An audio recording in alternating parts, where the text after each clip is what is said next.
नमस्कार, स्वागत है आपका। आप देख रहे हैं सबका हिसाब होगा। मैं हूं आपके साथ विवेक शांडिल्य। घुसपैठियों के हमदर्दों की जुबान सिल गई है। अवैध प्रवासियों के खिलाफ मोदी योगी के हंटर से हड़कंप मचा हुआ है। संसद से लेकर सड़क तक देश में पहली बार घुसपैठियों के खिलाफ ऑपरेशन पर घमासान मचा हुआ है। गृह मंत्री का मैसेज क्लियर है, अब देश के रिसोर्सेज पर देशवासियों का ही हक होगा। इरादा पुख्ता है, इसलिए यूपी से लेकर बंगाल बॉर्डर तक हलचल मची हुई है।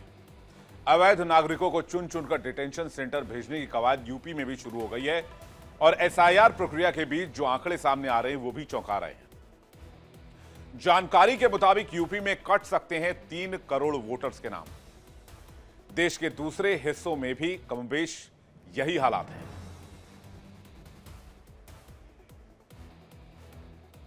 एक 200 बार भी बहसकार करेंगे, एक भी अवैध घुसपैठियों को इस देश में हम वोट नहीं देंगे। ये हमारे एनडीए का पॉलिसी है मान्यवर। डिटेक्ट मतलब ढूंढो, डिलीट करो, मतदाता सूची में नाम काटो और उनको डिपोर्ट करो। हम संवैधानिक प्रक्रिया कर डिटेक्ट, डिलीट और डिपोर्ट ये पूरा करेंगे। तो सवाल यह है कि घुसपैठिए यूपी में परेशान तो बंगाल में क्यों नहीं? क्या बंगाल में ये वोट बैंक बन चुके हैं? बातचीत करने के लिए अश्विनी शाही नेता बीजेपी इस वक्त हमारे साथ जुड़ रहे हैं, एहतशामुल हक नेता टीएमसी हमारे साथ जुड़ रहे हैं, जितेंद्र यादव नेता कांग्रेस हमारे साथ जुड़ रहे हैं, यश भारती प्रवक्ता समाजवादी पार्टी हमारे साथ जुड़ रहे हैं, रंजन सिंह प्रवक्ता एलजेपीआर हमारे साथ इस वक्त जुड़ रहे हैं। सीधे मेहमानों का रुख करते हैं और पहला सवाल जो है वो मैं अश्विनी जी से पूछना चाहूंगा। अश्विनी जी, बहुत स्वागत है आपका। ये 3D मॉडल क्या है? धन्यवाद। और इसकी आवश्यकता क्यों पड़ी, आपको क्या लग रहा है? देखिए विवेक जी, 3D मॉडल एक किसी भी काम का एक जो है मॉडल बनाया जाता है और उस पर भारतीय जनता पार्टी हमेशा चलने का काम करती है। अभी आपने ही सुनाया माननीय गृह मंत्री जी का एक बयान कि पहले हम जो है डिटेक्ट करेंगे कि कहाँ कौन है, पहले खोजेंगे, उसके बाद उसको मतदाता सूची से डिलीट करेंगे, फिर डिपोर्ट करेंगे। तो अभी आपने देखा बिहार में एसआईआर हुआ। बिहार के एसआईआर में मुर्दे इस बार वोट नहीं डाल पाए, बाहर के विदेशी वोट नहीं डाल पाए, जो लोग पलायन कर गए हैं वो वोट नहीं डाल पाए और शानदार तरीके से वहां पर जनता ने भारतीय जनता पार्टी को अपना आशीर्वाद दिया। लेकिन एक सच जरूर हुआ कि उसमें 65 लाख में 65 लोग भी पहुंचकर चुनाव आयोग को यह नहीं बता पाए कि हम जिंदा हैं और हमारे वोट नाम काटे जा रहे हैं। विपक्ष का हो हल्ला समाप्त हो गया। इन लोगों ने पिछले 56 सालों तक जो सरकार में रहे, इन लोगों ने बाहर से विदेशियों को बुलाया है और बुलाकर उनको आधार बनवा दिया, निर्वाचन कार्ड बनवा दिया। इसलिए हमको पहले उनको डिटेक्ट करना पड़ रहा है, उनको खोजना पड़ रहा है कि कौन अवैध है, कौन हमारा वैध है। बहुत परेशानी हो रही है। इन लोगों ने जो पल्लवित और पुष्पित किया है, श्री प्रकाश जायसवाल जी जो माननीय मंत्री थे उस समय, उन्होंने एक सदन में बयान दिया था कि कितने हमारे यहाँ घुसपैठिए हैं और उसको इन लोगों ने नियमित कर दिया था। तो विवेक जी, वही हम खोज रहे हैं, उनका नाम काट रहे हैं जो अवैध हैं और उसके बाद उनको डिपोर्ट करेंगे। जी लेकिन सवाल यह है कि आप अचानक से क्यों जागे हैं? हम लोग अचानक से नहीं जागे हैं। तो ये चुनाव आपने आयोग एमपी में क्यों नहीं किया? आपने हरियाणा में क्यों नहीं किया? आपने दिल्ली में क्यों नहीं किया? आपने झारखंड में क्यों नहीं किया? देखिए, कोई प्रदेश नहीं बचेगा। हमने नहीं किया विवेक भाई। एक चीज पहले थोड़ा सा इस गलतफहमी को दूर कर लेते हैं। हमने नहीं किया। सरकार के साथ संवैधानिक संस्था जो है वो संवैधानिक संस्था है चुनाव आयोग। चुनाव आयोग ने 2003 में भी किया था ये काम और फिर कर रही है। तो ये तो सतत प्रक्रिया है और अभी आप आने वाले दिनों में पूरे हिंदुस्तान में इसको देखेंगे कि हर जगह वही होगा। क्योंकि देखिए बिहार में हुआ। अश्विनी भाई, गृह मंत्री ने क्या कहा? जी, गृह मंत्री ने कहा डिटेक्ट, डिलीट डिपोर्ट डिटेक्ट कौन करेगा? राज्य सरकार करेगी, लॉ एंड ऑर्डर राज्य सरकार का। डिलीट कौन करेगा?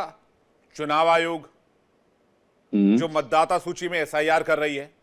और डिपोर्ट कौन करेगा? केंद्र सरकार करेगी।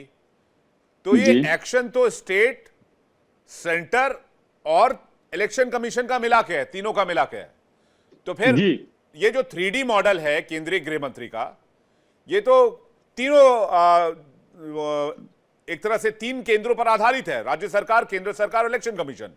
फिर आप कैसे कह रहे हैं आपकी कोई भूमिका नहीं है इसमें? नहीं, भूमिका मतलब जैसे हमारे विरोधी दल कहते हैं कि भारतीय जनता पार्टी की भूमिका है। सरकारों की भूमिका रहेगी, देश में लॉ एंड ऑर्डर स्थापित करना हो वहां सरकार आएगी, देश में कोई भी कानून बनाना हो सरकार आएगी, संवैधानिक संस्थाओं के साथ मिलकर काम करना हो तो सरकार खड़ी रहेगी। देश में कहीं भी कोई जो है डेमोक्रेसी और संविधान से कोई छेड़छाड़ नहीं किया जा रहा है। ये जो व्यवस्थाएं बनी है उसी के अनुरूप ये सारा काम हो रहा है।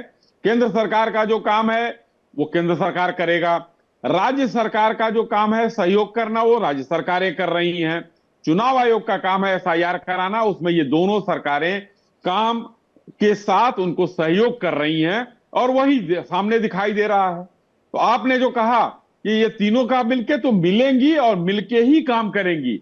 जिसको विरोध करना है, जैसे देखिए ममता बनर्जी जी वाह वाह वाह वाह वाह वाह वाह वाह वाह कर रही है ना, तो वो चीजें ऐसे ही सारे विरोधी दल जिन्होंने घुसपैठियों को पल्लवित और पुष्पित किया है वो ऐसे ही चिल्लाएगा और चुनाव आयोग बेहतर काम करके। इस पर क्या जवाब देंगे आप? विवेक जी नमस्कार, हमारे स्वागत है सर आपका। नमस्कार। हमारे साथ जितेंद्र जी भी जुड़ गए, यश भारती भी जुड़ गए। आप तीनों मेहमानों का बहुत स्वागत है। अश्विनी जी का स्वागत मैंने पहले कर दिया था। एहतेशामुल जी आपका जवाब प्लीज।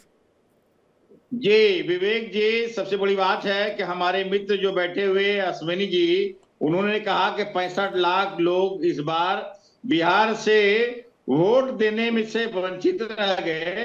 तो मैं एक बात आपके चैनल के माध्यम से कहना चाहता हूं विवेक जी, पूरा देश आपका चैनल देख रहा है, पूरा पैनलिस्ट यहाँ बैठे हुए हैं कि 65 लाख लोगों का नाम वहां निकला, एसआईआर के माध्यम से निष्कासित हुआ।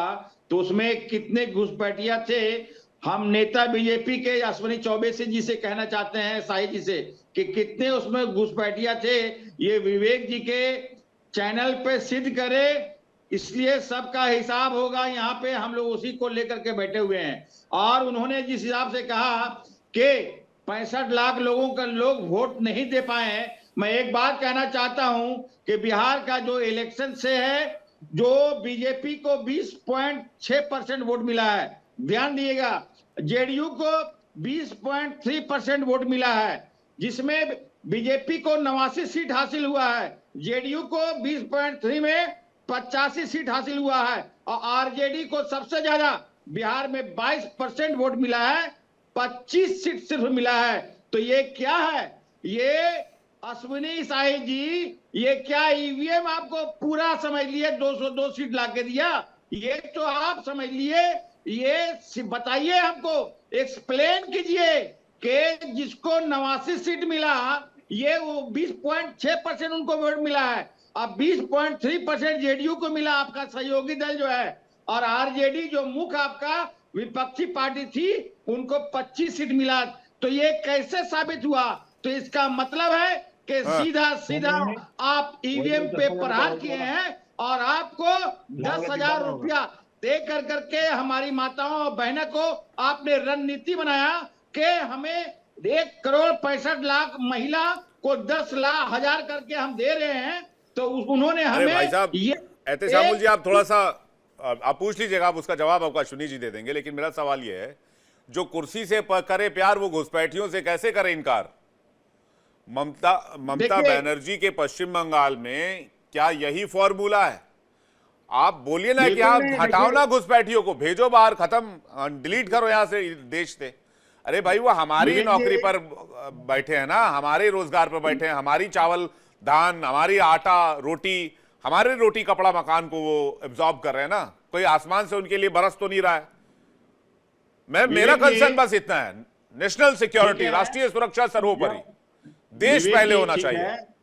बात जब होती है तो बात थोड़ा दूर तक जाती है, इसलिए कि वो बिहार से, उन्होंने हवाला दिया, एग्जांपल दिया बिहार से। अब रहा हम लोग जो है घुसपैठिया, केंद्र सरकार की हम लोग पूरी समर्थन करेंगे, पूरी सपोर्ट करेंगे अगर घुसपैठिया हमारे राज्य में है। हाँ। और अगर घुसपैठिया हमारे राज्य में है तो इसका समझ लिए कि टोटल का टोटल जिम्मेदारी केंद्र सरकार, जिसके होम मिनिस्टर हमारे अमित शाह जी हैं, जिन्होंने आज क्यों? 3D model. क्यों क्या वहां पुलिस की कोई जिम्मेदारी नहीं है? क्यों वेस्ट बंगाल पुलिस की क्या जिम्मेदारी है? एक बात सुन लीजिए, क्योंकि बॉर्डर सिक्योरिटी फोर्स, अरे भाई चलिए बॉर्डर से आ गए, नहीं आता है, बॉर्डर से आ गए, वहां का लोकल पुलिस, वहां की लोकल पुलिस क्या कर रही है? बिल्कुल नहीं, लोकल स्थानीय पुलिस क्या कर रही है? स्थानीय पुलिस के इंफॉर्मेशन में नहीं, कोई घुसपैठिया आके रह रहा है, फिर ऐसे पुलिस का क्या काम है एहतेशामुल जी?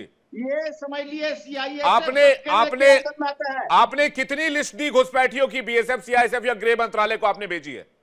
सिर्फ पॉलिटिक्स मत कीजिए, मैंने कहा देश पहले होना चाहिए। आप बताइए, आपके पास, आपके गृह विभाग के पास कौन सी रिपोर्ट है? आपके गृह विभाग के पास कौन सी रिपोर्ट है? आपके पश्चिम बंगाल सरकार के गृह विभाग के पास क्या कोई रिपोर्ट है कि आपके राज्य में कितने घुसपैठिए रह रहे हैं, बांग्लादेश से कितने घुसपैठिए अवैध तरीके से घुसे हैं? क्या कोई सर्वे हुआ है? क्या कोई आपने सर्वे कराया है? कोई जांच करवाई है? कोई जांच टीम बनाई है? कोई आयोग बनाया है? क्या किया आपने इस मामले में?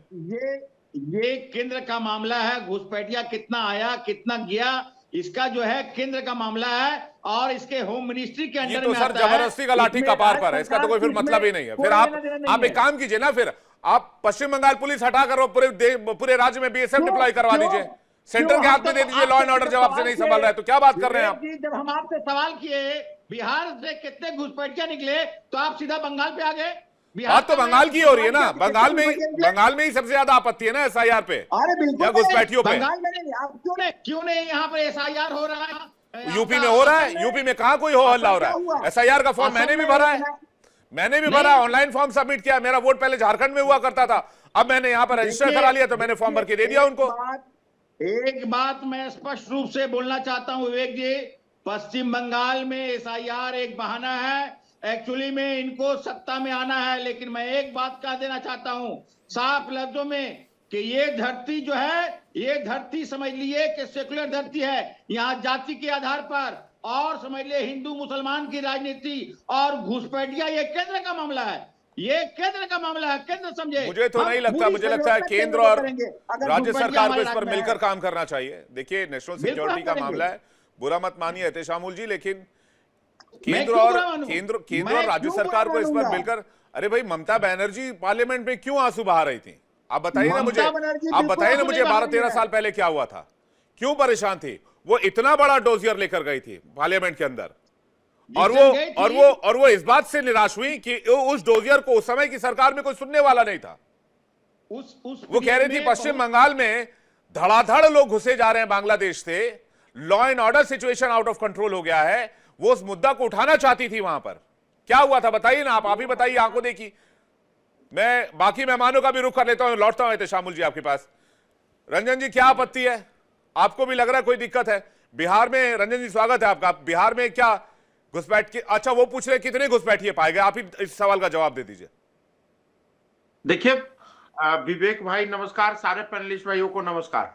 देखिए विवेक भाई, वायरस एक हो चाहे 1 लाख हो या 1 करोड़ हो, वायरस तो फाइल को हार्म करने के लिए काफी होता है ना। नंबर इंपॉर्टेंट है या मंशा इंपॉर्टेंट है? आज इन्होंने हमारे गृह मंत्री जी 3D की बात कर रहे हैं, हम लोग तो 3D से ऊपर 4D की बात भी कर रहे हैं। अभी आपने देखा होगा कि हम लोग डिटेक्शन करते हैं, फिर डिलीट करते हैं, डिपोर्ट करने से पहले डिटेंशन में डालते हैं। उन मानवीय वैल्यू को भी हम लोग ख्याल में रखते हैं कि पड़ोसी मुल्क में अगर राजनीतिक अस्थिरता है और वहां मानवीय मूल्यों को अगर जगह नहीं दिया जाता है तो हम लोग उसको कम से कम भोजन और शेल्टर देने का काम डिटेंशन सेंटर में करते हैं। ये जो आज जो इस्माइल भाई जो ये बोल रहे हैं, ये भूल जाते हैं कि इन्हीं के नेता जिस तरीके से वहां पर विलाप कर रही थी लोकसभा में, जैसा जिक्र अभी आपने भी किया है कि विलाप कर रही थी कि आज वो पूरे पश्चिम बंगाल परेशान है इसी घुसपैठिए के कारण। और आज ये जो एक आंकड़ा ये दे रहे हैं बिहार में घुसपैठियों का नहीं, ये वोट बैंक के हिसाब से बता रहे थे कि इतने परसेंट इनके आए, इतने परसेंट। मैं भी एक डाटा बता देता हूं आपको कि दिल्ली का विधानसभा का चुनाव 2015 का याद होगा हमारे टीएमसी के नेता भाई को, तो उस समय भी आपको पता होगा कि 32.3% वोट भाजपा को आई थी और 54.3% जो वोट थी वो आम आदमी पार्टी को आई थी। आम आदमी को 67 सीट मिली और भाजपा को 3 सीट मिली। आप मुझे गणित समझा दीजिए कि किस आधार पर, क्या उस समय भी ईवीएम चोरी हो गई थी, क्या उस समय भी वोट चोरी हो गया था जिसके कारण अरविंद केजरीवाल जी का उस समय जनमत इस तरह से आया था? ये बेकार की बातें करते हैं, ये अपने ही बातों में खुद को फंसा लेते हैं। देखिए हकीकत ये है कि जिस तरीके से 34 साल वामपंथ दलों ने, उससे पहले कांग्रेस पार्टी ने और अब पिछले कई वर्षों से ममता दीदी ने बंगाल का वो हाल कर दिया जो बेहाल हो गए। जिस तरीके से बंगाल का एक गौरवशाली इतिहास रहा है, जहां से नोबेल प्राइज जो विजेता है वो आए हैं, हमारे देश को गौरवान्वित किया है। वो जगह जहां से राष्ट्रगान की सृजन करता है, जो वो जगह जहां से हमने आजादी की अलख जगाने का काम किया, उस जगह को आपने ऐसी स्थिति में ला दिया है जहां पर बिल्कुल। मैं सवाल ये समझना चाह रहा हूं, घुसपैठियों की बात पर विपक्ष क्यों परेशान हो जाता है, विपक्ष को मिर्ची क्यों लगती है? यश भारती जी और जितेंद्र जी अगर इसका जवाब दे पाए। यश भारती जी, क्यों ऐसा है, क्या दिक्कत है? देखिए विवेक भाई, आप गंभीर चर्चा कराते हैं तो मैं इस बड़े असमंजस में हूं जब से एसआईआर को लेके घुसपैठिए जोड़े जा रहे हैं। एसआईआर एक मतदाता की प्रक्रिया है, मतदाताओं को जोड़ना, लोकतंत्र को मजबूत किया जाए। चुनाव आयोग खुद चाहता है कि ज्यादा से ज्यादा वोट डले, लोग कोई वोट से कट ना पाए, बेहतर चुनाव हो। अब चुनाव आयोग जो एसआईआर करा रहा है वो 2003 के साथ जोड़ के करा रहा है। 2003 में केंद्र की सरकार किसकी थी? मुझे जहां तक स्मरण आता है, शाही जी बेहतर बता पाएंगे, अटल बिहारी वाजपेयी जी की सरकार थी। अगर 2003 के एसआईआर के बाद भी घुसपैठी देश के अंदर रह गए तो क्या हम अटल बिहारी वाजपेयी जी को जमीन पर उतार करके आरोपी बनाए? जिस तरीके से नेहरू जी अभी महिमा मंडित किए जाते हैं, नेहरू जी को जमीन पर उतारा जाता है। तो 2003 में एसआईआर हुआ जिसमें लोगों के नाम कटे, वो भारत पे कैसे रुक गए? जिस तरीके का महिमा मंडित तो जो माहौल जो बना रही है भारतीय जनता पार्टी की सरकार, वही सवाल मेरा फिर आज की एसआईआर से है कि अगर एसआईआर में आज जिनका नाम कट जाएगा, जो लोगों का नाम एसआईआर में नहीं होगा, तो 2003 के बाद किससे पूछे? तो ये 2003 के बाद जो घुसपैठिए आए, विवेक भाई उसका क्या होगा लेखा जोखा? नहीं, वो ठीक है, आपका जो भी तर्क है, मैं उस पर क्वेश्चन नहीं कर रहा। मैं कह रहा हूं घुसपैठियों की बात पर विपक्ष क्यों कहता है कि भाई जो है वो जानबूझकर वोटर्स काटे जा रहे हैं मतदाता सूची? मैं ये जानना चाहता हूं विवेक भाई, घुसपैठिए केवल भारत के अंदर आए वो घुसपैठिए ठीक हैं? जो भारत छोड़ करके जो अमेरिका में सर्वाधिक संख्या घुसपैठियों का, उसका क्या किया जाएगा जब डिपोर्ट किए जाते हैं हथकड़ियों में? तो घुसपैठिए तो जो हमारा देश छोड़ रहे हैं, हमारे भारतीय वो अमेरिका में जाकर वोट थोड़ी ना डालते हैं, अवैध रूप से जान जोखिम में डाल करके जा रहे हैं। लेकिन जो जान जोखिम में डाल करके भाई साहब वो वहां जाकर वोट थोड़ी डाल रहे हैं, बड़ी चिंता भारतीय जनता पार्टी को। हम सवाल मैं कह रहा हूं वो लोकतांत्रिक प्रक्रिया को प्रभावित नहीं कर रहे हैं अमेरिका में। जो भी अमेरिका में अवैध तरीके से, इलीगल तरीके से रह रहे हैं, उनको अमेरिका का वोटर कार्ड तो नहीं मिल जाता है, वहां सिस्टम ही अलग है। मेरा निवेदन ये है विवेक भाई, मैं ये सवाल कर रहा हूं, अमेरिका से कंपैरिजन नहीं बनता है, मैं ये कह रहा हूं। जो बड़ी संख्या में लोग देश छोड़ रहे हैं, जब दुनिया में देश का डंका बज रहा है, मोदी जी का डंका बज रहा है, तो ऐसी क्या मजबूरियां हैं कि लाखों की तादाद में देश छोड़ रहे हो? केवल अमेरिका में लाखों की तादाद में है। और जो हमारे मित्र देश थे, चाहे वो नेपाल हो, श्रीलंका हो, म्यांमार हो, आस पास के जो हमारे मित्र देश थे, आज हमारे शत्रु देश जैसा व्यवहार क्यों कर रहे हैं? किसकी पॉलिसी है? किसने माहौल बनाया है? ये घुसपैठिया भी माहौल वही बना रहा है। केवल आपको रोहिंग्या और बांग्लादेशी दिख रहे हैं, मैं तो नेपाली, श्रीलंका, म्यांमार जो भी अवैध रूप से आ रहा है सब अवैध है। लेकिन क्योंकि उसमें आपको मुस्लिम्स की स्मेल आती है, हिंदू मुस्लिम करने में आनंद आएगा, तो केवल आप सिलेक्टिव हो रहे हो। घुसपैठी तो सभी है ना, जो नेपाल से अवैध रूप से आ रहे हैं वो भी घुसपैठी है। ठीक है, इसका जवाब अश्विनी जी देंगे, लेकिन जितेंद्र जी कुछ कहना चाह रहे हैं। देखिए ये फिर से हिंदू मुस्लिम पर ये लाते रंजन हैं भाई एक इल्जाम, सेकंड, हम पे जितेंद्र जी कुछ लगाते कहना हैं। चाह रहे हैं, मैं आ रहा हूं आपके पास। घुसपैठियों का मुद्दा भी क्या हिंदू मुसलमान से जोड़ा जाएगा, जैसा कि यश भारती कह रहे हैं? जितेंद्र जी। मैं जी जी विवेक जी, सबसे पहले आप तमाम पैनलिस्टों और आपको नमस्कार। मैं तमाम वक्ताओं की बात को बड़े धैर्य से सुन रहा था। विवेक जी, आजकल एक वर्ड है जो भारतीय जनता पार्टी को बड़ा सूट करता है और भारतीय जनता पार्टी के लिए बड़ा ट्रेंड कर रहा है। वो शब्द है घुसपैठिया। पहले क्या होता था, इनके पसंदीदा विषय होते थे हिंदू मुसलमान, पाकिस्तान, और आजकल जो ट्रेंड में चल रहा है घुसपैठिया। तो हमारे भारतीय जनता पार्टी और भारतीय जनता पार्टी के एलआई प्रवक्ता यहां बैठे हैं, ये बताएं कि महाराष्ट्र के अंदर, हरियाणा के अंदर और बिहार के अंदर कितने घुसपैठिया इन्होंने एसआईआर के माध्यम से निकाला। और हमारे एक साथी कह रहे थे कि वायरस, तो ये वायरस जो बॉर्डर से घुस रहे थे, तो गृह मंत्रालय वो वैक्सीन क्यों नहीं बना रहा था कि इन घुसपैठियों को लगाता? तो निश्चित तौर पे ये इनकी तमाम नाकामी और विफलता का एक नमूना है घुसपैठिया शब्द। जबकि हिंदुस्तान के किसी राजनीतिक पार्टी को घुसपैठिया से कोई सिंपैथी नहीं है। बात ठीक है आपकी, मैं कह रहा हूं एक घुसपैठिया भी है, तो क्या उसमें विपक्ष साथ नहीं आएगा क्या? नहीं नहीं, मैंने कहा ना आपको विवेक जी, हिंदुस्तान के किसी राजनीतिक दल को घुसपैठिया से रत्ती भर भी सिंपैथी नहीं है। लेकिन जब केंद्र की सरकार, इनकी राज्य में इनकी 2 टर्म से सरकार है, पिछले 8-9 वर्षों से यूपी के अंदर क्या कर रहे थे ये लोग? क्या घुसपैठिया को ये पाल पोस रहे थे कि अचानक जब चुनाव आने का वक्त आता है तो उन्हें घुसपैठिया शब्द याद आता है? जितेंद्र भाई, चुनाव तो कहीं साल ना भर कहीं- चलते रहते हैं, हर साल किसी न किसी स्टेट में नहीं, चुनाव होता रहता है, तो हर पिछले 5 साल में 8 जनरल साल इलेक्शंस से- होते हैं, चुनाव नहीं, का पिछले वक्त तो कुछ 8 होता ही तो- नहीं है। अरे अभी विवेक देखिए, आप भाई, बिहार का तो- चुनाव खत्म हुआ, उससे पहले दिल्ली का नहीं, चुनाव विवेक खत्म हुआ, उससे भाई, पहले मध्य प्रदेश का चुनाव विवेक खत्म हुआ, भाई, ये उससे तो पहले हरियाणा का बताएं चुनाव ना खत्म हुआ, कि बिहार छत्तीसगढ़ का के चुनाव अंदर- खत्म हुआ, राजस्थान का चुनाव खत्म हुआ। मैं कह रहा हूं चुनाव एक सतत प्रक्रिया है जो इस देश में चलता रहता है। विवेक भाई, फिर कल को वो बताएं बात ना, करेंगे वन महाराष्ट्र नेशन में वन इलेक्शन की, किया फिर ना, आपस में बोलेंगे वन नेशन हरियाणा वन में इलेक्शन किया क्यों ना, करा रहे बिहार हैं? में किया ना, कितने घुसपैठिया को निकाला? तो ये आंकड़े तो कम से कम और देश के दो सामने चीजों रखते को हैं ना। मुझे लगता है मिक्स किया जा रहा है। एसआईआर का काम है वोटर रिवीजन और गृह मंत्रालय का काम है घुसपैठियों को डिटेक्ट करना और डिपोर्ट करना।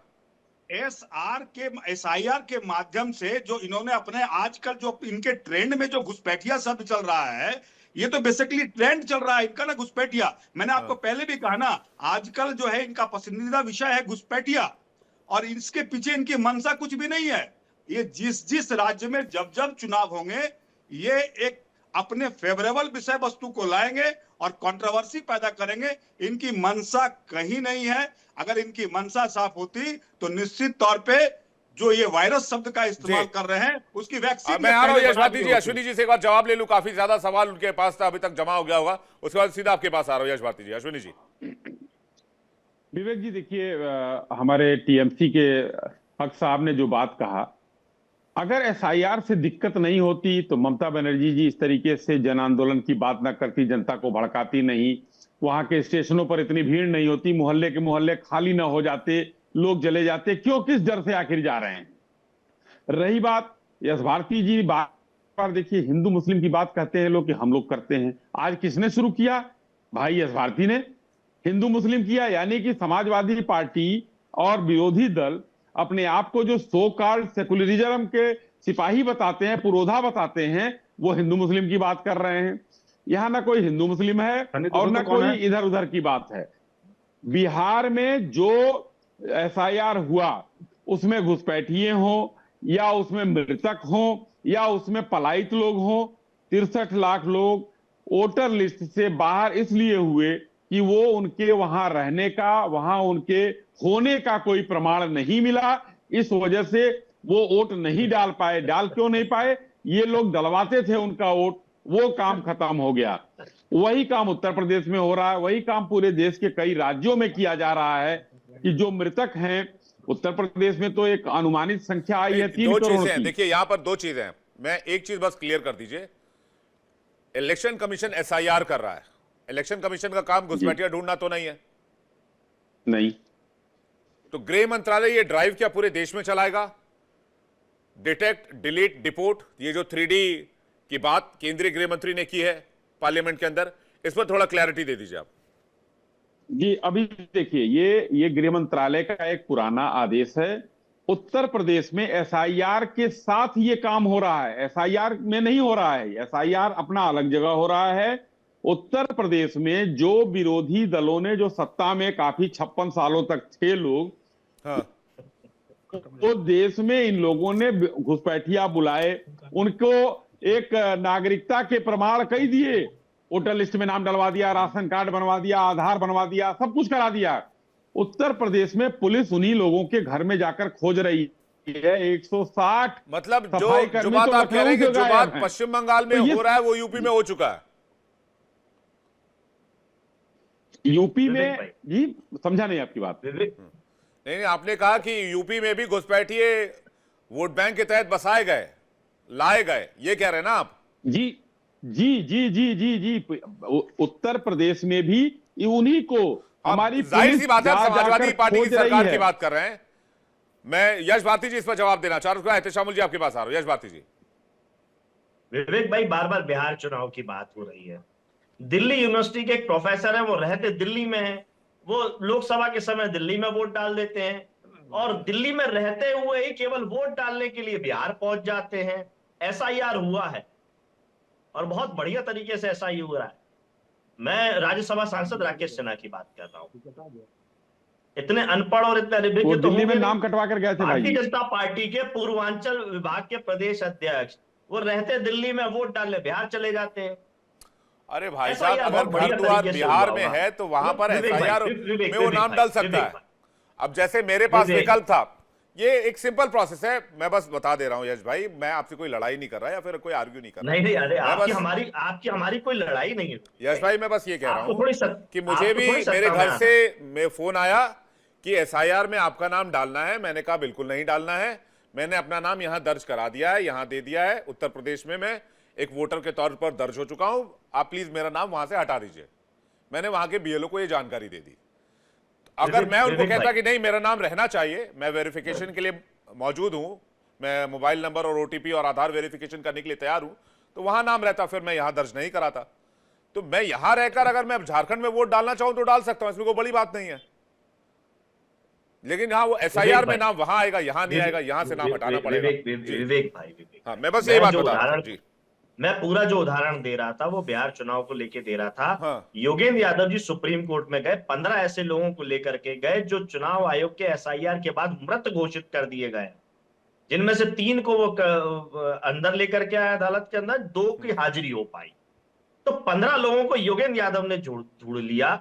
नीतीश कुमार की सरकार के लगे आए हुए बीएलओ, क्योंकि आप बार बार पश्चिम बंगाल की राज्य सरकार पे आलोचना कर रहे हैं, तो मैं नीतीश कुमार की सरकार में भारतीय जनता पार्टी की गठबंधन की सरकार ने जो बीएलओ लगाए थे, वो जिंदा लोगों को मृत बता दिया। तो किसको दोष ठहरा जाए? और दिल्ली में चुनाव हुआ, घुसपैठियों का मुद्दा हुआ, बीजेपी जीत गई, घुसपैठियों का मुद्दा खत्म। ऐसे भी तो कई नाम सामने आए जिन्होंने कहा कि हमें कहा गया था हमें ये बयान देना है। कुछ पॉलिटिकल पार्टीज ने कुछ ऐसे लोगों को खड़ा किया जिसमें उन्होंने आरोप लगाए, तो बाद में पता चला उनसे जब इंटरव्यू किया गया तो उन्होंने कहा कि भाई इन्होंने हमें ऐसा कहा था, ऐसा कहने के लिए, और उसके बाद हमने ऐसा कहा, जबकि ऐसा है ही नहीं। अरे विवेक भाई, किसने कैसा और 2 चीजें मुझे लगता है मिक्स हो रही है, एक तो एसआईआर और घुसपैठिया का मामला। तो इस पर मैं चाहूंगा अलग अलग जवाब दीजिएगा। विवेक भाई, मैं ये जानना चाहता हूं, पश्चिम बंगाल में चुनाव आ रहा है, घुसपैठिया विषय रहेगा, अगर बीजेपी जीत जाएगी वो विषय खत्म हो जाएगा। उत्तर प्रदेश में चुनाव होगा, घुसपैठिया विषय आएगा। मैं यश भारती जी, फिर वही बात, चुनाव तो साल भर चलते रहते हैं। अभी बंगाल में चुनाव होना है, फिर उत्तर प्रदेश का चुनाव आ जाएगा 27 में। ये चुनाव बताइए, आपके ऊपर जो एलिगेशन लगाया बीजेपी ने कि आप लोगों ने भी बाकायदा लोगों को बसाया, वोटर कार्ड बनवाए, सब कुछ बनाकर दिया, सिर्फ और सिर्फ अपना वोट बैंक बचाने के लिए, वोट बैंक बड़ा करने के लिए, उस पर कोई जवाब है आपके पास? विवेक भाई, मैंने जहां से बात शुरुआत करी थी, 2003 में एसआईआर हुआ है, अटल बिहारी वाजपेयी जी की सरकार थी, और बीजेपी तो बड़े संगठन वाली पार्टी है, आरएसएस उनके सहयोगी है, तो ये सारी गलतियां और गड़बड़ियां जो अभी बार बार बीजेपी हमारे लिए तर्क कहती है, इनके बीएलए क्या कर रहे थे? इनके बीएलए क्या कर रहे थे? यानी इनकी सहमति थी उन घुसपैठियों में? तो घुसपैठी किसने घुसपाए? रंजन जी आपको जवाब देना चाह रहे हैं। रंजन जी यस बात कीजिए स्क्रीन पे प्लीज पीसीआर। योगी जी की 8 साल की सरकार, घुसपैठियों की संख्या तो बता दो। यस भाई सबसे पहले तो 2003 में इंटेंसिव रिवीजन हुआ था, स्पेशल इंटेंसिव रिवीजन नहीं हुआ था। स्पेशल इंटेंसिव रिवीजन में और उसमें क्या फर्क था ये देखिए कि उस समय के डाटाबेस को ही आधार मान के एसआईआर बिहार में किया गया था। इस चीज को पहले आप समझिए तो सही। जब जो 7 करोड़ 45 लाख रंजन जी, मैं ये पूछना चाह रहा हूं, अटल बिहारी वाजपेयी जी की सरकार में घुसपैठी थे? मैं वही मोदी सरकार में प्रकट हुए सीधे? जब 2003 में, जब 2003 की बात, 2 मिनट धैर्य से सुन लीजिए। देश में घुसपैठी यस भाई 2 मिनट धैर्य से सुनिए। घुसपैठी है। 99 से लेकर 2008 तक मैं खुद दिल्ली का वोटर था। 2008 से लेकर 2020 तक मैं यूपी का वोटर था। 2020 के बाद से मैं अब बिहार का वोटर हूँ। मेरे लाइफ में ही 3 स्टेट से हम लोग वो किए हैं। आपको इस बात को समझना पड़ेगा, इंटेंसिव रिवीजन का मतलब, स्पेशल इंटेंसिव रिवीजन का मतलब यही है कि एक व्यक्ति वोट का अधिकार एक ही जगह पर करे, एक ही बार में एक ही जगह पर करे। दूसरा, डुप्लीकेसी और वोटर के अलावा अगर कोई वोटर मृत पाए गए हैं या इस तरीके का है जो उसको खत्म करके और शुद्धिकरण करने की बात की है। नहीं, लेकिन रंजन भाई मैं एक चीज नहीं समझ पा रहा हूँ।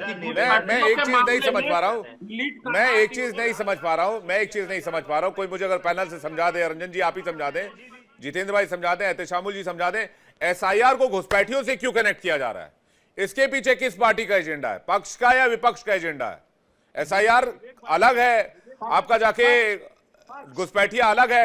एक सेकंड जितेंद्र जी मैं आ रहा हूं। एहतेशामुल जी कुछ कहना चाह रहे हो, उसके बाद मैं आ रहा हूं आपके पास। एहतेशामुल जी, मैं बोल रहा हूं एसआईआर और घुसपैठिया ये जो इशू है, समझ लिए कि भारतीय जनता पार्टी इस इश्यूज को पैदा कर रही है, जबकि एसआईआर स्पेशल इंटेंशन रिवीजन है और घुसपैठिया जो अदर देशों से हमारे मुल्क में प्रवेश किया है। तो हमें आपत्ति है। मैं जरूर होम मिनिस्ट्री के साथ में हूं, भारत सरकार के साथ में हूं। अगर कोई भी घुसपैठिया कि जैसे भी हमारे समाजवादी के बहुत अच्छे से बोले हैं यश जी भारतीय जी कि हमारे आपकी सरकार तो कह रही है कोई भी बांग्ला भाषी को हाथ नहीं लगा सकता है, तो पूरा बांग्लादेश बांग्ला बोलता है, तो भारत से बाहर निकलना चाहिए।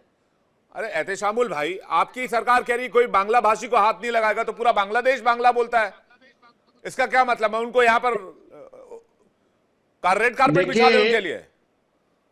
देखिए, किसी के लिए कोई कारपेट नहीं बिछाया जाएगा। और हमारे यहाँ अगर घुसपैठिया अगर रहेगा तो जरूर उसको हम लोग सपोर्ट नहीं करेंगे, उसको हम लोग निष्कासित करेंगे। लेकिन मैंने जब सवाल किया विवेक जी, तो हमारे रंजन जी क्या कहें कि वायरस शब्द का प्रयोग किए। तो हमें लगता है, जिस मैं नजरिए से देखता हूं, कि बीजेपी जो देश में 2014 के बाद में हमारे देश में जो सत्ता पर बैठे हुए 11 साल से है, और उनके राजत्व में 80 करोड़ लोग पूरे देश के गर्व से हमारे प्रधानमंत्री कहते हैं कि 5 किलो अनाज मैं 80 करोड़ लोगों को, देश के लोगों को मैं प्रोवाइड करता हूं। तो इसका मतलब है सबसे बड़ा वायरस हमारे लिए भारतीय जनता पार्टी देश में आए हैं। तो हम समझते हैं कि इस पार्टी वायरस बनकर के देश के 140 करोड़ लोगों को बहुत बड़ा नुकसान हो रहा है, जिसका 80 करोड़ लोगों को 5 किलो मुफ्त अनाज मिल रहा है। इससे बड़ा दुर्भाग्य की क्या बात हो सकती है? हमें रंजन जी वायरस बोल रहे, वायरस भारतीय जनता पार्टी और उनके सहयोगी पार्टी है, जो देश के 140 करोड़ लोगों को समझिए। शामुल भाई, घुसपैठियों को वायरस बोला है, आप क्यों घबरा रहे? घुसपैठियों को वायरस बोले ना? बिल्कुल घुसपैठिया, मैं तो घुसपैठिया का मैं फेवर में नहीं हूं। मैं तो बोल रहा हूं कि केंद्र सरकार को जो भी सहयोगिता अगर होगी, हमारी राज्य की सरकार जरूर करेगी। मैं उसके हिमायत में नहीं हूं। हाँ। लेकिन ये इस तरह की बात भारत में देखिए क्या परिस्थिति है। 80 करोड़ लोग आज खा नहीं पा रहे हैं, प्रधानमंत्री खुद कह रहे हैं। सोचना होगा विवेक जी। नहीं, लेकिन तो यही तो दिक्कत है ना, वो घुसपैठियों को आप बाहर निकालिए, देखिए वो सारा सामान इधर आ जाएगा। बिल्कुल नहीं, फिर खाने पीने की दिक्कत भी कम हो जाएगी। अरे भाई, आपके रिसोर्सेज को ही तो खा रहे हैं वो। अगर एक मजबूत पेड़ में अगर कोई कीड़ा लगे तो पेड़ कमजोर होगा ना, क्योंकि वो कीड़ा पेड़ को खाएगा। फिर आप बोले ये कीड़ा तो बोल रहे हैं, दुनिया वायरस बोल जानती रहे हैं, है। फिर आपको दिक्कत होगी। ये दुनिया जानती है, लेकिन हम लोग भाई अगर विपक्षी पार्टियां, विवेक जी अगर समर्थन करे तब ना। मैंने जब सवाल भाई किया साहब कि अगर घुसपैठियों बिहार को में- ना निकाले तो नहीं, तो बिल्कुल सवाल निकाले, बिल्कुल निकाले, निकाले तो सवाल। मैं एक सेकंड में रंजन जी निकाले। रंजन जी मैंने मैं आ रहा सवाल हूं। किया, जितेंद्र जी कुछ विवेक कहना जी। चाह रहा हूं, उसके बाद मैं रंजन जी, जी दोनों आपके पास आ रहा हूं। जितेंद्र जी। विवेक भाई, घुसपैठिया और एफआईआर दो विषय वस्तु है। बिल्कुल। घुसपैठिया पे तो हमें नहीं लगता है कि हमारे जितने भी पैनल में साथी हैं सभी उनके पक्ष में हैं। कोई लोग इस देश का कोई एक शख्स भी घुसपैठिया के पक्ष में नहीं है। तो ये विषय वस्तु को हम थोड़ी देर के लिए रोकते हैं। और आपने एसआईआर की बात कही, देखिए 2003 के पहले जो एसआईआर हुआ था ना, उसकी मंशा निश्चित तौर पे एक पॉजिटिव मंशा थी। अब जो स्पेशल एसआईआर जो हो रहा है ना, ये कहीं ना कहीं ये मंशा फैब्रिकेटेड है भारतीय जनता पार्टी और चुनाव आयोग के एलआई के द्वारा। ये दोनों का कैसे? मिक्सअप कहानी है। कैसे मैं आपको साबित कीजिए। मैं आपको बता रहा हूं ना। एक चीज बताइए, एसआईआर का मूल मकसद क्या है? कि हम अपने वोटर लिस्ट को दुरुस्त करें, यही मकसद है ना। लेकिन यहां हो क्या रहा है? बिहार के चुनाव को हमने देखा, हरियाणा के चुनाव को हमने देखा। बिहार में इन्होंने 65 लाख लोगों का नाम काट दिया। ये लोग बता पाए क्या? और हम जब सवाल चुनाव आयोग पे करते हैं तो भारतीय जनता पार्टी के लोग सामने आ जाते हैं। लेकिन एक बात बताइए जितेंद्र भाई, टू बी वेरी नहीं, फ्रैंक, प्रैक्टिकल बात पूछता हूं। हाँ, 65 लाख वोट कटे, आपको लगता है वो फैब्रिकेटेड है? 10 लाख भी अगर बिल्कुल। जेन्युइन वोट कटे होते तो 10 लाख लोग अगर पटना में सरकारी आवास का घेराव कर लेते तो कितनी बड़ी भीड़ होती? कितना प्रोटेस्ट आपको बिहार में दिखा? या झारखंड में भी एसआईआर हो रहा है, मुझे जानकारी है। झारखंड में क्या प्रोटेस्ट आपको दिख रहा है? नहीं, तो लाखों लोग सड़क पे होने चाहिए थे ना। इस हिसाब से जो दलील आप दे रहे हैं उस फॉर्मूले को अगर अप्लाई किया जाए। विवेक भाई, मुझे एक चीज बताइए, आपने तो 65 लाख लोगों का नाम काटा ना, तो आप ये बताएंगे ना कि कहां गए मरे हुए थे, कितने लोग ट्रांसफर हुए थे, कितने लोग घुसपैठिया थे, भाई साहब, कितने लोग डबल वोटर कार्ड वाले थे। लेकिन आपने एसआईआर के माध्यम से आपने लेकिन ये लोग हैं कहां? नहीं सर, जितेंद्र भाई कहां है ये लोग? ना विवेक भाई, 65 लाख कोई कम संख्या नहीं होती है। 6.5 लाख लोग भी किसी शहर में उतर जाएं सड़क पर तो अफरा तफरी मच जाएगी। पुलिस प्रशासन नहीं संभाल पाएगा इतनी बड़ी संख्या। 6.5 लाख के माध्यम से मैं 10% की बात कर रहा हूं बस। विवेक भाई मेरी बात सुन लीजिए, इनका एसआईआर के पीछे एक ही इंटेंशन है कि जो इनके वोटर्स नहीं हैं उन वोटरों को एसआईआर के माध्यम से काटना, यही इनकी मंशा है। ये कैसे पता चलेगा? और ये आंकड़े जहां बिहार के जिस जिले में कटे हैं, निश्चित तौर पे वो चीज पब्लिक डोमेन में दिखा है और आप भी उस आंकड़े को देख लीजिएगा। फिर जितेंद्र भाई 22% वोट आरजेडी को कैसे मिल गए बिहार में? नहीं, 22% आरजेडी का अपना जनाधार था, इसलिए 22% वोट मिले। तो वोट तो कट जाने चाहिए थे। अरे सर विवेक भाई, जो 65 जो एक विधानसभा में 22 हजार 20 हजार वोट कटे हैं, वो किनका वोट कटा है? किनका? कहां है वो लोग? क्यों नहीं कुछ बोल रहे हैं? खामोश क्यों है? चुनाव आयोग बताए ना। और चुनाव के दरमियान बूथ के ऊपर लोग खड़े होकर चिल्ला रहे थे कि मेरा वोट कटा है। रंजन जी कुछ कह रहे हैं, रंजन जी जल्दी से। उसके बाद मैं यश भाई आ रहा हूं। रंजन जी को जवाब देना चाह रहा हूं। रंजन जी 1 मिनट विवेक भाई जरा समझिएगा। जल्दी इन्होंने कहा कि ये वोटर लिस्ट में से नाम काट दिया, वाल्मीकि नगर से नाम काटा गया, वाल्मीकि नगर से इनके कैंडिडेट जीत गए। ढाका से नाम काटा गया, ढाका विधानसभा में इनके कैंडिडेट जीत गए।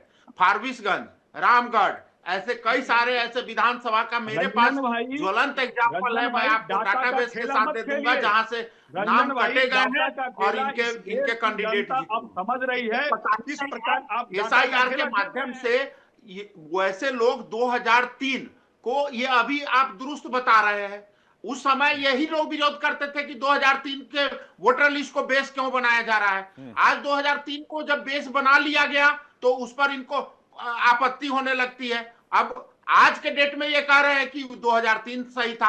2003 के वोटर लिस्ट के बेस पर ही एसआईआर किया गया है। ये इनको जानकारी 2003 होना में तो चाहिए। मैं वोटर भी जिस नहीं था, व्यक्ति को मुझे तो और अलग से 2003 प्रमाण में- देना पड़ेगा। 2003 के वोटर लिस्ट में थे, है यश उनका भाई? अगर फिजिकली 2003 में मैं तो वोटर भी नहीं था, मैं तो कॉलेज जाने वाला एक नव युवक था, और मुझे भी प्रमाण देना पड़ेगा कि भाई मैं भी इस देश का नागरिक हूं। तो इसका मतलब ये थोड़ी कि मैं जो है वो इलेक्शन कमीशन से ही सवाल पूछने लग जाऊं।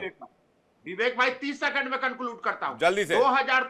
2003 में जो वोटर आईडी कार्ड जिनके बने हुए थे, हाँ। उनकी तो एग्जिस्टेंस, फिजिकल एग्जिस्टेंस देखा गया कि भाई वो जीवित है कि या मृत है, सिर्फ इतनी बात पता की गई, उससे कोई डॉक्यूमेंट नहीं मांगा गया। उसके बाद अगर किसी व्यक्ति का शादी हो गया हो, कोई लड़की महिला जो है शादी करके यहां से वहां चली गई हो, तो वहां से अरे मैं तो हूं साक्षात एग्जाम्पल आपके सामने रंजन भाई, तो जगह नाम थे। जीता जागता उदाहरण में बैठा हूं आपके सामने। अरे भाई मैं तो खुद 3 स्टेट का वोटर रहा हूं जी यश भाई, आप कुछ कहना चाह रहे हैं? यश भाई, उसके बाद मैं अश्विनी जी आपके पास आ रहा हूं। यश भाई। यूपी का था, विवेक भाई, मैं थोड़ा विषय से हट रहा हूं, लेकिन ओवरऑल जो भारतीय जनता पार्टी की राजनीति है, हम उस पर ही बात कर रहे हैं। डिवाइड एंड रूल वाली राजनीति है, इसीलिए हमारा विरोध रहता है। यहाँ देखिए, मैं बड़ा उदास हो जाता हूं कई बार। जो मंडल आयोग की लड़ाई जिन्होंने लड़ी, रामविलास पासवान जी ने, जो पार्टी को बनाया अपने जीवित रहते हुए, आज उसके ब्रैकेट में आर देख रहा हूं मैं, और एक दूसरा दल और बन गया है। ऐसी बाला साहब ने शिवसेना बनाई, उसमें भी 2 पार्ट कर दिए। भारतीय जनता पार्टी में शिवसेना से निकले हुए प्रेम शुक्ला जी को ले लिया जब गठबंधन में थे, मजबूत गठबंधन था। आलोक रंजन जी जेडीयू में थे, आज भारतीय जनता पार्टी के प्रवक्ता हैं। तो ये गठबंधन को लूटना, सहयोगियों को लूटना, उसी तरीके से जनता को लूटना और ठगने का काम भारतीय जनता पार्टी करती है, और ये प्रमाणिक रूप में सब चीजें दिख रही हैं। और हम वही बात कर रहे हैं। आज ममता बनर्जी ने 2003 का जो मैंने जिक्र किया, अटल बिहारी वाजपेयी जी की सरकार में थी, सारे निर्णय और सारे निर्णयों के साथ थी। आप विषयांतर हो गए मोदी जी थोड़ा का सा। नेतृत्व उन्होंने अस्वीकार किया, तो ये लड़ाई मोदी वाली हो गई है। लड़ाई वहां नहीं बची। ये मोदी जी का अहंकार है कि पश्चिम बंगाल में अब घुसपैठी भी है, पश्चिम बंगाल में आतंकवादी भी हैं, लेकिन दिल्ली में आतंकवादी घटना हो जाए तो दिल्ली सरकार दोषी नहीं है, गृह मंत्री अमित शाह दोषी नहीं है कि दिल्ली में घटना कैसे घट गई। उसकी जिम्मेदारी लेने के लिए कोई तय नहीं होगा। वहां जिहादी लोगों को ढूंढा जाएगा, जिहाद नाम पे राजनीति की तब जाएगी। तो आप लोगों को, यश भाई, तब तो आप लोगों को और सपोर्ट करना चाहिए। ये लोग जो बाहर से आकर ओजीडब्ल्यू बन जाते हैं और बाकी चीजें बन जाते हैं, हम ये जो कह रहे हैं, सिंपैथाइजर बन जाते हैं, उनको बाहर कीजिए ना, हटाइए यहाँ से। एनआरसी, ये दोनों एक प्रक्रिया नहीं हो सकती ना। और मैं वही कह रहा हूं। देखिए, वो मैंने क्लियर किया अश्विनी जी को और यश भारती को, स्क्रीन पे लीजिए। मैंने वही कहा कि एसआईआर का काम घुसपैठिया ढूंढना नहीं है। मंडल आयोग की लड़ाई लड़ने वाले आप लोग क्यों कनेक्ट कर रहे हैं? एसआईआर का काम घुसपैठिया ढूंढना नहीं है, ये केंद्रीय गृह मंत्रालय और राज्य के गृह मंत्रालय का काम है। विरोध करता है, कहता है जिसको एक बार आरक्षण मिल गया उसको दोबारा नहीं देना चाहिए। वो भाई रामविलास साहब, पासवान जी यश भाई, जो आरक्षण की बात करते थे, जो मंडल आयोग की बात करते थे, सामाजिक न्याय की बात करते थे, वो रंजन जी आज बताइए, यश भारती जी कम्युनल एसआईआर और भाजपा के घुसपैठिया रंग में रंग गए हैं और बात कर रहे हैं घुसपैठियों की। भाजपा से बड़ा घुसपैठी कोई नहीं है जो दूसरे दलों में वायरस बन के घुस गया। रंजन जी, जो आप वायरस की बात कर रहे थे, यश भारती जी, अब जरा जवाब ले लीजिए। आपने माननीय राकेश सिन्हा जी की बात की। दिल्ली में जब चुनाव था, चुनाव के बाद उन्होंने स्पष्ट बयान दिया कि दिल्ली से नाम कटवाया और बिहार में हमने एसआईआर में नाम जुड़वाया, बिहार में हमने वोट दिया। आप गलत दलील दे रहे हैं। आपने नाम लेकर बोला है ना, तो जवाब सुन लीजिए। आपने नाम लेकर बोला है। दे दिया था। दूसरा, आपने श्रद्धेय राज्यसभा की सीट छोड़ दी थी, स्थायी पता उनका बिहार हो अरे गया था। राज्यसभा की सीट छोड़ने से क्या होता है भाई? आपका वोटर लिस्ट और राज्यसभा की सीट से क्या मतलब है? गलत दलीलें मत दिया कीजिए आप लोग। क्या था जो फॉर्म में उन्होंने कोई परमानेंट रेजिडेंट, अभी विवेक भाई यहाँ बैठे, इनका नाम कटवाने का क्या कारण था? ये झारखंड नहीं रहना चाहते थे, ये दिल्ली में, नोएडा में रहते हैं, ये इनका हो गया। हमने अपना नाम कटवा कर अपने गांव में जुड़वा दिया तो हो गया। आप लोग गलत दलीलें मत दिया कीजिए भाई, गलत दलीलें मत दिया कीजिए आप लोग। एक एक करके पहली चीज। दूसरा, श्रद्धेय अटल जी के बारे में आपने कहा परमानेंट रेजिडेंट ऑफ बिहार, मैं बिहार का रहवासी हो गया हूँ। जो ऐसा हुआ था, अरे महाराज, अटल जी की सरकार में जो हुआ था, उसके बाद श्री प्रकाश जायसवाल जी ने सदन में बोला था कि इतने घुसपैठिए हैं, और 10 साल तक किसकी सरकार रही? आपकी सरकार रही। यानी कि घुसपैठियों को पल्लवित पुष्पित आप लोग करते रहे, और उनका वोटर आईडी कार्ड बनाया, राशन कार्ड बनाया, आधार बनाया, आपने उनको हिंदुस्तान की नागरिकता दे दी। अब हम उन्हीं को ढूंढ रहे हैं। एसआईआर की प्रक्रिया चुनाव आयोग कर रहा है, उसमें हम सहयोग कर रहे हैं, लेकिन अभी हम ढूंढ रहे हैं कि घुसपैठिए कितने हैं, कहां हैं। जी, हमने किया है तो हमें सजा दीजिए, प्रमाणित कीजिए। विवेक भाई इनसे पूछिए, प्रमाणित कीजिए कि हमने किया है, और हमने किया है तो हमें सजा दीजिए। नहीं, हमारा अलग सवाल है भाई साहब। यश भाई, आपका सवाल आपका हो सकता है। मेरा सवाल अश्विनी भाई से अलग है। मेरा सवाल ये है कि भाई साहब, आप बार बार ये कह रहे हैं कि वोटर आईडी बनवाया, आधार बनवाया। आधार बनाने की जिम्मेदारी यूएडीआई की, वोटर आईडी बनवाने की जिम्मेदारी चुनाव आयोग की। यूएडीएआई एक अलग संस्था, वो भी फ्री, चुनाव आयोग भी एक स्वतंत्र संस्था। तो ये इनके इतने ज्यादा ये बने कैसे, और दोनों केंद्रीकृत संस्था हैं। इनकी 10 साल तक जो सरकार रही, मैं वही तो बोल रहा हूं कि 2003 के बाद जब इन्होंने कहा 3 में हुआ था तो कहां से आ गए, तो शिव प्रकाश जायसवाल जी 4 से 14 के बीच में मंत्री रहे। उनका बयान है सदन का, कहां से घुसपैठिए आए। अगर अमित शाह जी जो गृह मंत्री होते हुए 50 किलोमीटर बीएसएफ का दायरा बढ़ाते हैं, तो टीएमसी के हक भाई को जो है दिक्कत होनी शुरू हो जाती है, यश भारती को दिक्कत होनी शुरू हो जाती है कि 50 किलोमीटर का दायरा क्यों बढ़ाया जा रहा है। घुसपैठिया इन लोगों ने ले आकर बसाया और हम अब खोज रहे हैं, वही खोजेंगे, उनको डिटेंशन सेंटर डालेंगे, 11 साल में कितने खोजे, करेंगे। कोई संख्या बताइए। अरे संख्या आ जाएगी सामने। कितने खोजे? आप लोग आतुर मत होइए, इतना आतुर होने से काम नहीं चलेगा। हर बात में आतुर हो जाते हैं और सब सामने आ जाता है आपके। आतुर मत होइए, जल्दी से जल्दी संख्या आपके सामने आएगी। पुलिस ढूंढ रही है, कह तो रहे 100 लखनऊ में ही 160 सफाई कर्मी गायब हैं, कलकत्ता में एफआईआर हो रहा है, मोहल्ले के मोहल्ले गायब हो जा रहे हैं। कौन था भाई? बसाया गया था, ममता बनर्जी जी ने बसाया था उन लोगों को, और वो सब गायब हो रहे हैं। वैसे ही आप लोगों ने भी बनवाया था, हम खोज रहे हैं। ठीक है, एक एक करके। हाँ, मैं बस देखिए, दो चीजों को मिक्स करना ठीक नहीं है। बनर्जी जी मैं बार बार ये कह रहा हूँ, अन्य मंत्रालय संभालती थी, तब उन्होंने मैं बार बार ये कह रहा हूँ, रंजन सिंह जी कुछ कहना चाह रहे हैं, उसके बाद एहतेशामुल जी आपके पास आ रहा हूँ। बार बार ये कह रहा हूँ, घुसपैठियों को ढूंढने में राज्य सरकार की भी मदद की आवश्यकता पड़ेगी। राज्य सरकार संरक्षण ना दे घुसपैठियों को, कम से कम गृह मंत्रालय की मदद करे, केंद्र सरकार की मदद करे। विवेक भाई, ये वही लोग हैं ना जो कहते थे कि मंदिर वही बनाएंगे लेकिन तारीख नहीं बताएंगे। अब हम लोग तारीख भी बना दिए, मंदिर भी बना दिए। आज इस बात को लेकर इन्होंने सिर्फ दूसरा राग छेड़ दिया कि ये घुसपैठियों को खोजेंगे लेकिन संख्या नहीं बताएंगे। अरे भैया, हम खोजेंगे भी और संख्या भी बताएंगे, धैर्य रखिए। ये ड्राइव अभी चालू है, ये अभी चालू है, ऑनगोइंग प्रोसेस है। अभी संख्या कैसे बता दिया जाए? दूसरी चीज, सरकार का काम है घुसपैठियों को ढूंढना, गृह मंत्रालय का, एसआईआर का काम चुनाव आयोग का है। रामविलास पासवान जी को उनके विचारों को तिलांजलि लगा दी। सरकार का भी हम ही से पूछ लेते हैं। तो पहले तो आप ये क्लियर हो जाइए कि एसआईआर के मुद्दे पर आपको सवाल सरकार से नहीं पूछना है, आपको पूछना है चुनाव आयोग से। अपने डेलीगेट बनाइए, चुनाव आयोग के पास जाइए, वहां पर जो भी शिकवा शिकायत है उसको आप बोलिए। आपके मैं तो कहता हूं सारे घुसपैठियों को बाहर कर दीजिए इस देश में, एक भी घुसपैठिया बचना नहीं चाहिए, और 2 साल में ड्राइव कंप्लीट कीजिए, और जितने शहरों में जरूरत है डिटेंशन सेंटर बनाइए। एहतेशामुल जी आज ये वादा करेंगे यहाँ पर इंडिया डेली पर, देख लीजिए आप लोग कैसे आज एहतेशामुल जी वादा करते हैं कि आज पश्चिम बंगाल में डिटेंशन सेंटर बनाने का काम होगा। एहतेशामुल जी प्रॉमिस करके जाएंगे, आज वादा करके जाएंगे इंडिया डेली पर। विवेक जी बहुत अच्छे सवाल। हम लोग पूरी जितनी भी विपक्षी पार्टियां हैं, जरूर हम लोग एहतेशामुल जी आज ऐलान कर दीजिए आप कि पश्चिम बंगाल में हर जिले में डिटेंशन सेंटर बनेगा। विवेक जी मेरी बात सुन लीजिए। हाँ। मैं जरूर, हम लोग जितने भी विपक्षी पार्टियां हैं जरूर घुसपैठिया खोजने में मदद करेंगे।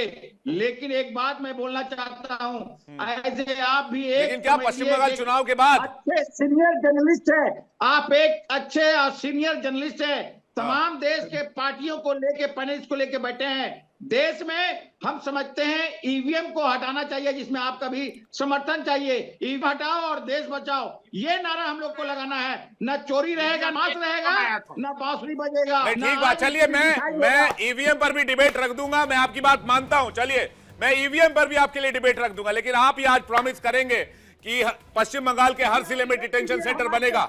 ऐते शामुल जी, आप ये प्रॉमिस करेंगे पश्चिम बंगाल के हर जिले में डिटेंशन सेंटर बनेगा? देखिए, सबसे पहले अभी तो हम आपका एक कथन बोले हैं, आप उस पे कृपया आपसे अनुरोध हमने आपसे वादा कर दिया कि हम ईवीएम पे डिबेट कराएंगे, आप टेंशन मत लीजिए। मैंने जो वादा किया है, देखिए मैंने जो वादा किया वो 16 आने का वादा करता हूं मैं, 16 आने बस खरे वादे करता हूं मैं। यश भारती जी कुछ कहना चाह रहे हैं, जल्दी से यश भारती जी। बीजेपी हटाओ, देश भाई मैं ये जानना, मैं तो अभी घुसपैठिया हटाइए ना पहले।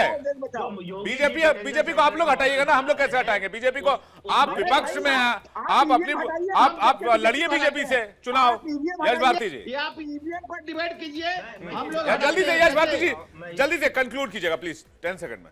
मैं ये जानना चाहता हूं, जो डिटेंशन सेंटर बन रहे हैं, लखनऊ से जीते हुए रक्षा मंत्री राजनाथ सिंह जी की उसमें सहमति है, वाराणसी से जीते हुए मोदी जी की उसमें सहमति है, या योगी जी केवल लड़ाई लड़ रहे हैं केंद्र की और डबल इंजन में जो आपस में टकरा रहे हैं, जो उनके उप मुख्यमंत्री और मुख्यमंत्री आपस में लड़ रहे हैं, ये लड़ाई के लिए एक नया दिखावा है? ये तो अब मुझे लगता है ये जवाब तो आपको अब राज्य की सरकार से ही मिलेगा, और अश्विनी जी दे पाएंगे। अश्विनी जी जल्दी से। ये हमारी सहमति है, सबकी सहमति है। हाँ। कहीं कोई लड़ाई नहीं, ये लोग कुछ नहीं पाते और कहते हैं लड़ाई है। अरे भाई 5 मुख्यमंत्री आपके पास थे, आप अपनी लड़ाई देखते, हम लोग सहमति से चल रहे हैं। 2027 के लिए पिच तैयार कर रहे हैं। खैर बहुत बहुत शुक्रिया आप मेहमानों का हमारे साथ जोड़ने के लिए, इस डिबेट में शामिल होने के लिए। लेकिन बहुत ही स्ट्रेटेजिकली तरीके से एसआईआर के मामले को घुसपैठियों से कनेक्ट किया जा रहा है, जबकि ये 2 अलग अलग मामले हैं। तो क्या इसके पीछे कोई राजनीतिक मंशा है? ये देखने वाली बात होगी। ये सवाल मैं आप पर छोड़ता हूं, ये सवाल इस डिबेट की तरफ से मैं आपके लिए छोड़ता हूं।